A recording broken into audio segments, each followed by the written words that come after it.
लोक जनशक्ति पार्टी में बागी गुट ने एक और तख्ता पलट किया है।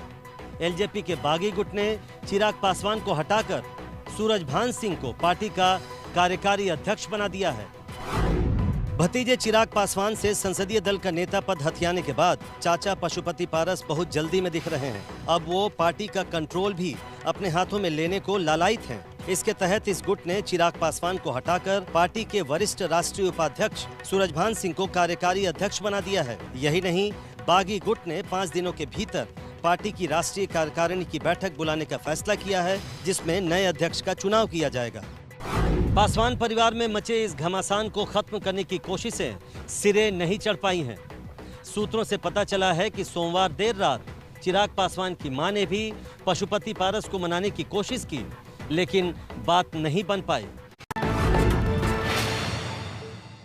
चिराग पासवान ने अपने चाचा पशुपति पारस समेत 5 बागी सांसदों को पार्टी से निकाला। चिराग के समर्थकों ने पटना में बागी सांसदों का पुतला फूंका। पटना में लोक जनशक्ति पार्टी के प्रदेश कार्यालय में जमकर हंगामा हुआ। चिराग पासवान के समर्थकों ने बागी 5 सांसदों के पोस्टरों बैनरों पर कालिख पोत दी और उनकी तस्वीरों को जलाया गया। जिंदाबाद, जिंदाबाद, जनशक्ति पार्टी जिंदाबाद, जिंदाबाद, जिंदाबाद। साथ ही बिहार के सीएम नीतीश कुमार की तस्वीर भी जलाई गई। चिराग समर्थकों का आरोप है कि पशुपति पारस नीतीश के इशारों पर चल रहे हैं।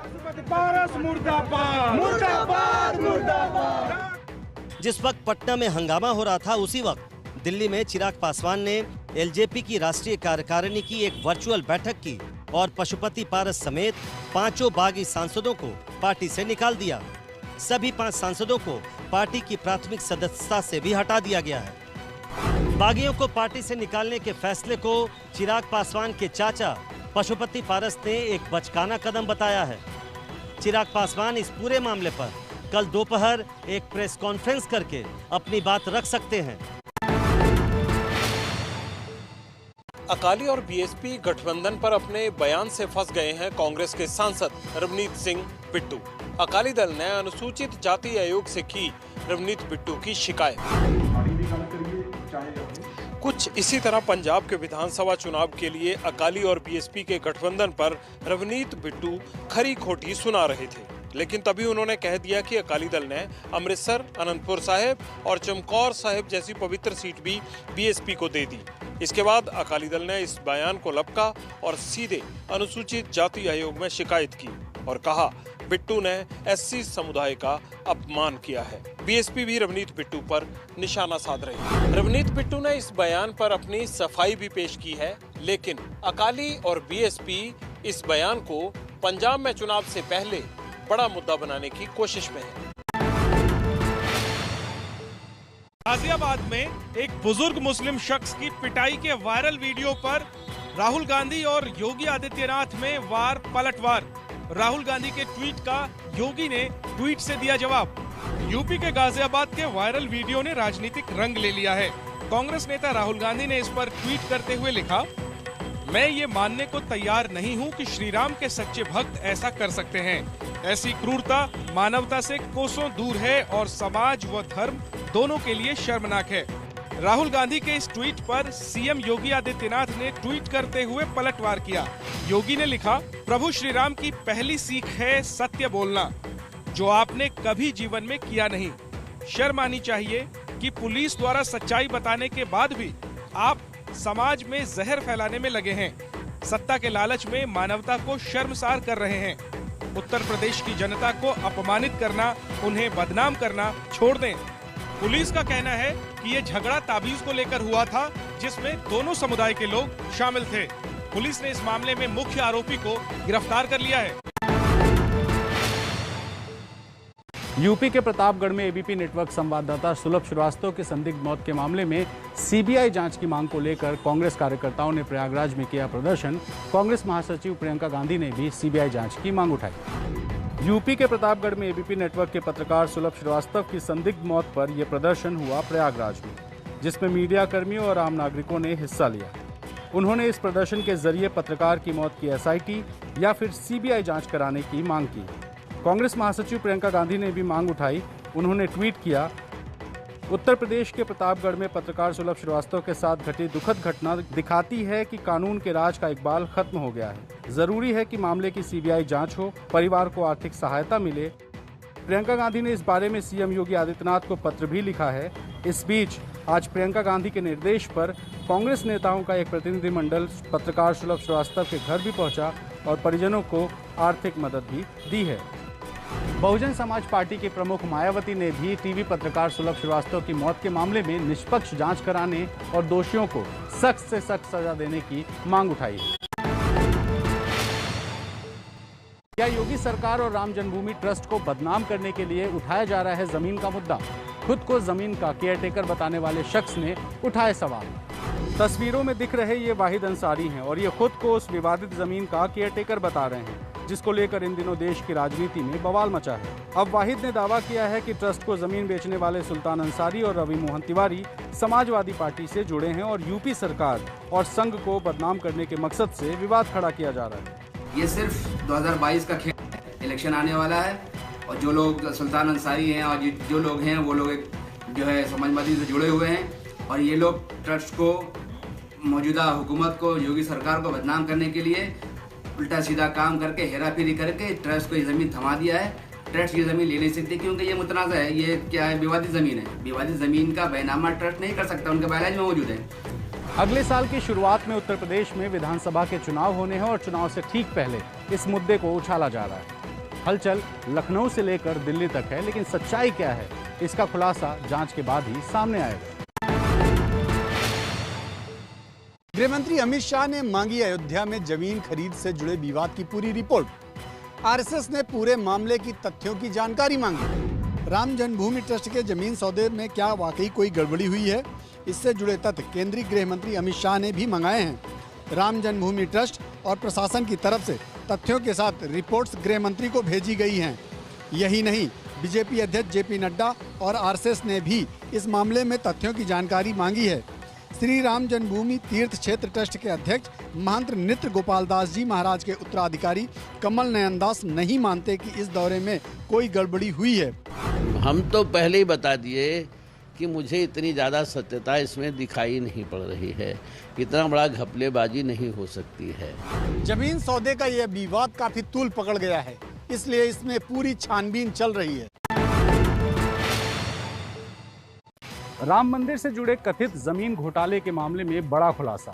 2 करोड़ रुपए की जमीन राम मंदिर ट्रस्ट को 18.5 करोड़ रुपए में बेचने वाले सुल्तान अंसारी का समाजवादी पार्टी का कनेक्शन सामने आया है। ये तस्वीरें देखिए, जो शख्स आपको समाजवादी पार्टी के नेताओं के साथ दिख रहा है, ये सुल्तान अंसारी है। गौरतलब है कि सुल्तान अंसारी ने साल 2017 में अयोध्या के कटरा वार्ड से समाजवादी पार्टी के टिकट पर चुनाव भी लड़ा था और हार भी गया। सुल्तान अंसारी ने पाठक दंपत्ति से मंदिर के पास 100 बिस्वा जमीन 2 करोड़ में खरीदी है और उसे ट्रस्ट को करीब 18.5 करोड़ रुपए में बेच दिया। 15 मिनट में एक ही जमीन की 2 रजिस्ट्री में 15 करोड़ का जो खेल हुआ, उसमें आरोप सुल्तान अंसारी पर भी लगे हैं। हालांकि वो आरोपों को झूठा बता रहे हैं। राम मंदिर से जुड़ी जमीन को लेकर घोटाले का आरोप समाजवादी पार्टी के नेता ने ही बढ़ चढ़कर लगाया था, लेकिन अब इस मामले में एक नया मोड़ आ गया है। राम मंदिर से जुड़ी जमीन में घोटाले का आरोप लगाने वाले आम आदमी पार्टी के सांसद संजय सिंह के घर के बाहर आज हुआ हंगामा। एक शख्स ने संजय सिंह की नेम प्लेट पर कालिख लगा दिया। दिल्ली में आम आदमी पार्टी के सांसद संजय सिंह का ये सरकारी आवास है, जिस पर नेम प्लेट पर एक शख्स ने आज काला रंग डाल दिया। देखिए, ये वही शख्स है जिसने ये हरकत की और बाद में सुरक्षा कर्मियों ने इसे हिरासत में ले लिया। इस घटना के बाद संजय सिंह ने कहा, उन्हें मंदिर जमीन घोटाले का मुद्दा उठाने के बाद जान से मारने की धमकी मिल रही है। मेरा गुनाह क्या है? क्योंकि मैंने चंदा चोरों को बेनकाब कर दिया, क्योंकि मैं चाहता हूं कि प्रभु श्री राम के मंदिर के नाम पे कोई घोटाला और भ्रष्टाचार नहीं होना चाहिए। समाजवादी पार्टी के अलावा संजय सिंह ने ही सबसे पहले मंदिर की जमीन में घोटाले के आरोप को उछाला है। घर पर हुए हमले के बाद अब संजय सिंह बीजेपी पर और हमलावर हो गए हैं। चुनाव से पहले यूपी में मायावती की पार्टी बीएसपी में टूट। पार्टी के आधा दर्जन से ज्यादा विधायक समाजवादी पार्टी के संपर्क में। कई विधायकों ने आज अखिलेश यादव से मुलाकात की। भीड़ की ये तस्वीरें लखनऊ में समाजवादी पार्टी के दफ्तर की हैं। पार्टी मुख्यालय में हलचल इसीलिए बढ़ी हुई है क्योंकि बीएसपी के कई विधायकों के टूटने की खबर है। बताया जा रहा है कि बीएसपी के 7 विधायक अखिलेश यादव के संपर्क में हैं। समाजवादी पार्टी के विधायक इरफान सोलंकी ने भी इस बात की पुष्टि की है। बसपा के लोग जो उत्पीड़ित थे बहन जी की तानाशाही से, और वो लोग जो बसपा के नींव बताए जाते थे, आज उनका भी सम्मान नहीं, वो भी अपमानित महसूस कर रहे हैं। और ये वो सरकार है अखिलेश यादव जी। यहाँ कार्यकर्ताओं को कार्यकर्ता समझा जाता है, यहाँ कार्यकर्ताओं को गुलाम नहीं समझा जाता। यूपी में बीएसपी के 19 विधायक 2017 में जीते थे। फिलहाल संख्या 18 थी। इनमें से 2 को मायावती बाहर कर चुकी हैं। बीते लोकसभा चुनाव में मायावती ने अखिलेश यादव के साथ गठबंधन किया था, लेकिन चुनावी नतीजे आने के बाद ये गठबंधन टूट गया। यूपी चुनाव के लिए मायावती ने अभी अपने पत्ते नहीं खोले हैं। विवादित संगठन पॉपुलर फ्रंट ऑफ इंडिया के खिलाफ कार्रवाई। आयकर विभाग ने पीएफआई पर कसा शिकंजा। एबीपी न्यूज ने पिछले साल किया था खुलासा। एबीपी न्यूज ने सितंबर 2020 में खबर दिखाई थी कि कैसे पीएफआई को इनकम टैक्स विभाग से 12A के तहत जो छूट दी गई है उसका संगठन नाजायज फायदा उठा रहा है। अब इनकम टैक्स विभाग ने पीएफआई को दी गई 12A की मान्यता रद्द कर दी है। मतलब ये हुआ कि चंदे के जरिए अब धन इकट्ठा नहीं कर पाएगा पीएफआई। पीएफआई पर आरोप लगा था कि उसके खातों में अवैध तरीके से धन जमा किया जा रहा है और इस धन का इस्तेमाल दंगों में भी किया जा रहा है। इस जानकारी के बाद आयकर विभाग ने इस बाबत उठाया बड़ा कदम। चुनावी फिजा बनते देखकर पंजाब में गरमा रही है सियासत। पंजाब में कैप्टन अमरिंदर सरकार के खिलाफ श्रोमणी अकाली दल ने एक बड़ा विरोध प्रदर्शन किया। श्रोमणी अकाली दल के अध्यक्ष सुखबीर सिंह बादल की अगुवाई में ये प्रदर्शन मोहाली में आयोजित किया गया। ये प्रदर्शन पंजाब के मुख्यमंत्री के सिसवा स्थित निजी आवास की तरफ बढ़ रहा था, लेकिन पुलिस ने इसे बीच रास्ते में रोक दिया।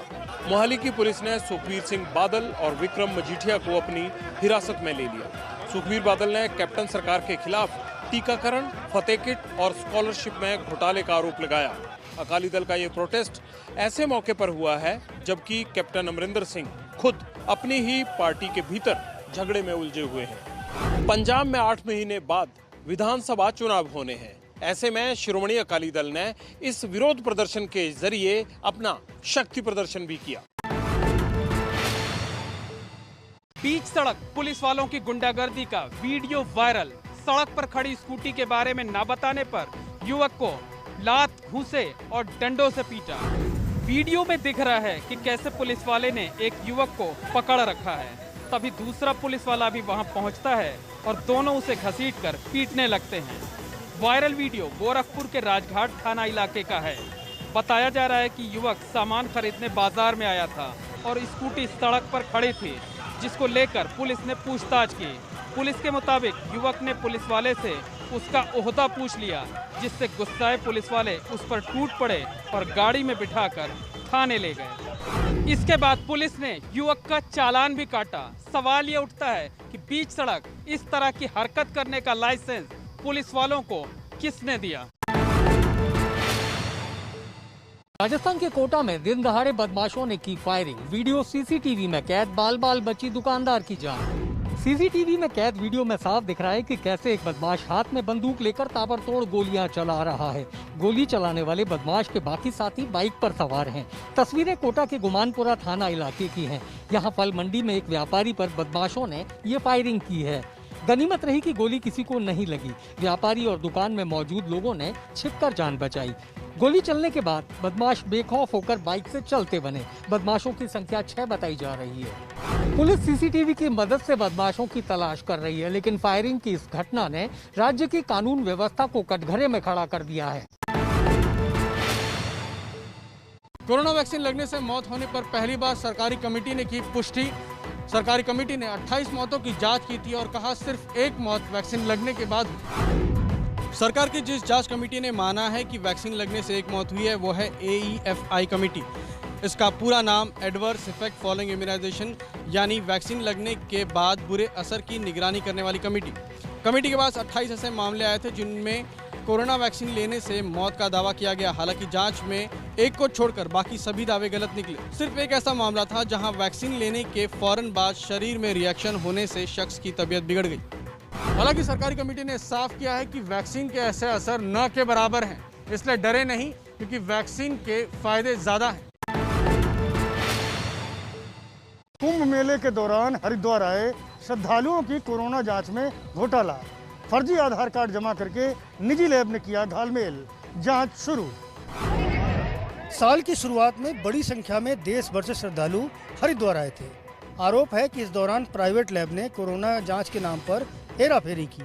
आरोपियों के मुताबिक एक ही फोन नंबर कई श्रद्धालुओं की जांच रिपोर्ट में डाला गया है और कई जांच रिपोर्ट में एक ही आधार कार्ड का इस्तेमाल किया गया है। पंजाब के एक शख्स को, जो कि हरिद्वार कभी गया ही नहीं, उसे जब कोरोना की रिपोर्ट मिली तब उसने शिकायत की। इसी के बाद जांच हुई तो घोटाला सामने आया।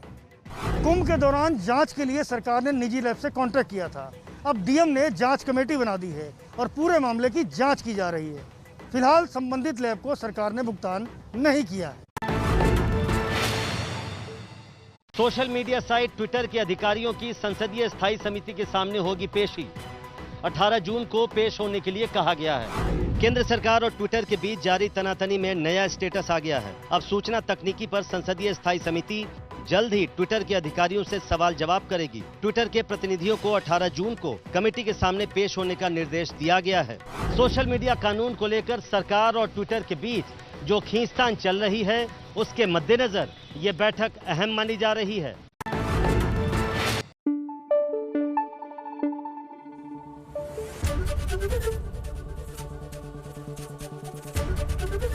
एबीपी न्यूज आपको रखे आगे।